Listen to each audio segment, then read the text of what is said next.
Oh, that is so Gotham.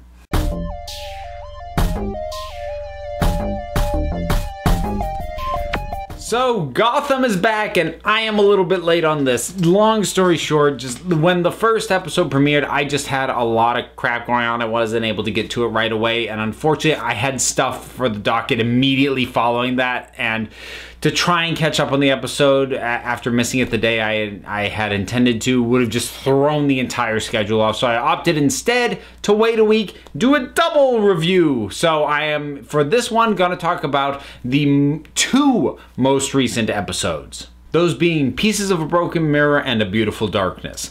And honestly, I'm kind of glad I did these back to back, because the first one of the two, it's not bad, but felt like a weak opener. And I mean, I do say opener because the way Gotham tends to go is it has a pretty sizable mid-season finale right before the show goes on hiatus, and it's very much a wrapping up of whatever the through line had been up to that point. So this is like starting a whole new story, and it's not a particularly strong start, and a lot of it has to do with there's stuff that I'm not entirely sure either why they did it or why it's there.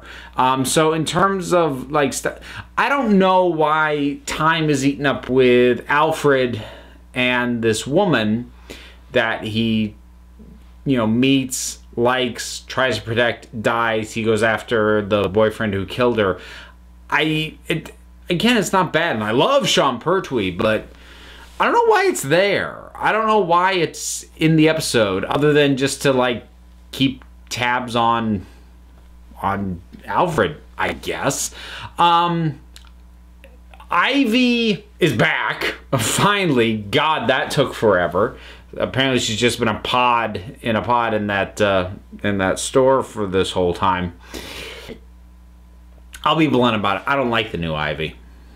And the thing is, first of all, I enjoyed the previous Ivy quite a bit. And I didn't like little girl Ivy. I didn't see what the point of her was. When they jacked up her age, honestly, she started working really well for me. Not immediately. Initially, I was like, I'm not so sure about this. But I was really enjoying her by the time they had her wrap up. And I'm watching this new actress play the part, and I'm left thinking, I don't understand what it is about this performance or what's being required of the character that meant we had to get rid of the last Ivy. Like, I understood prior to this with the age jump, because what they decided they were going to do with the character, she was just flat out too young. So I got that one. This one, though, I don't get it. I don't understand what it is about this angle and what's being done that requires a move forward. I get that her personality and her goals have kind of refocused. She's much more fanatical about, plants, the environment, and all that, but you don't need to change the actress in order to do that. She's been out of commission a long time. You could have that same actress we had before come out of the pod and, like, with just some different look, green detailing makeup in the face or something, to indicate a change. But this, again, I just don't see what we gained. And I did like that previous Ivy. That previous Ivy especially had really good on-screen chemistry with Selena, and this new one does not. So we'll see what happens. We'll see how it goes. But I'm not, that move I do not care for, and I don't particularly think was a great idea.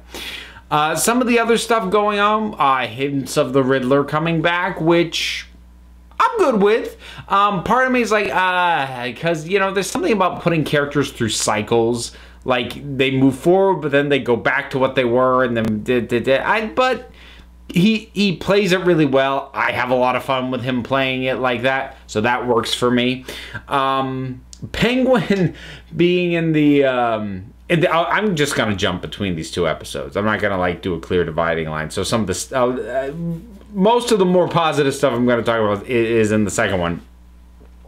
But Penguin being in the asylum with Jerome, that was quite a delightful thing. You know what I like about Jerome, and as I say this, I'm going to say, yes, I did read the thing where they're still saying he might not be the Joker, just the precursor to someone who influences the guy who will eventually become the Joker. I'm still going to think of him as the Joker regardless. But what I like about this sort of take on that character is, with any good version of the Joker, you need to pick what you're going to emphasize, because the Joker can be interpreted a heck of a lot of different ways. He can be a playful prankster and a trickster, which was kind of the Cesar Romero sort of thing. You can really embrace the agent of chaos, which was what Heath Ledger did. You had Jack Nicholson, pulling in the psychotic gangster elements, then that worked pretty well.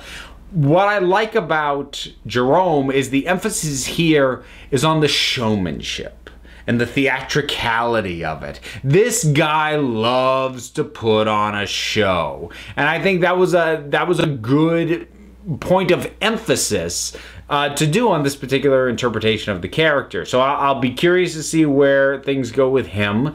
That will definitely be interesting. Butch getting his sort of personality and his memory back, I don't know. I'll see where it goes. I'm still liking Leslie in the Narrows, and as the Doc, dumb as that sounds, but I do appreciate her in that role. I like what she's doing. I like that. I see what she's trying to do for the people there, but I still can't quite nail down how she feels towards Gordon, and I like that. Sophia Falcone is just kind of there at this point. And I'm not sure there is actually you know what? I really did enjoy Bruce's hallucination when Ivy poisoned it. Well, first of all, nice acknowledgement that she says, this is gonna kill you slower because I want you to suffer. So that was a nice acknowledgement of the fact that this is not gonna kill him anywhere near as fast as we have seen up to this point. So I appreciate that. But I genuinely enjoyed that hallucination, pretty much all of it, and I can't tell you why, because I know that it's cheesy and kind of cheap. I really dug the gravel voiced, shadowy Batman part of that vision. There's something about him seeing this thing like scuttling up walls, and it leaps at him, and it's got the voice, and I really liked it. That put a huge smile on my face.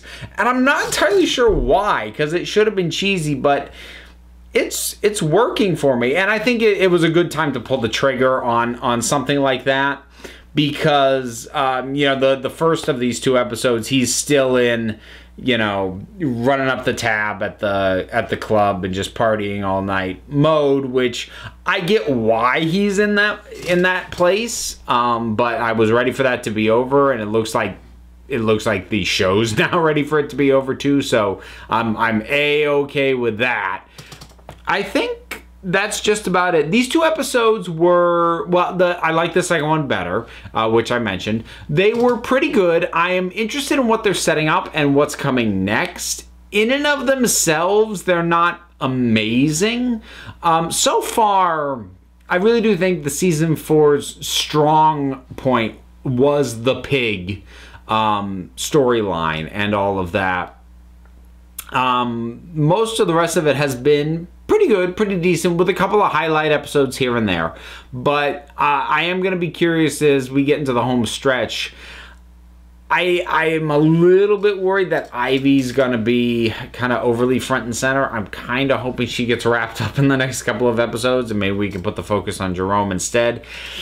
I have a feeling it's probably going to be the other way around, but we'll see. So Gotham's back. I'm watching it. I'm reviewing it. Did you see the latest episodes? What did you think about them? Whatever your thoughts are, drop something down in the comments. Let's talk about it. Do all the stuff. Do the likes and the subscribes and the support me on Patreon, perhaps. Links for all this stuff and more is down in the description. So until next time, this council is adjourned.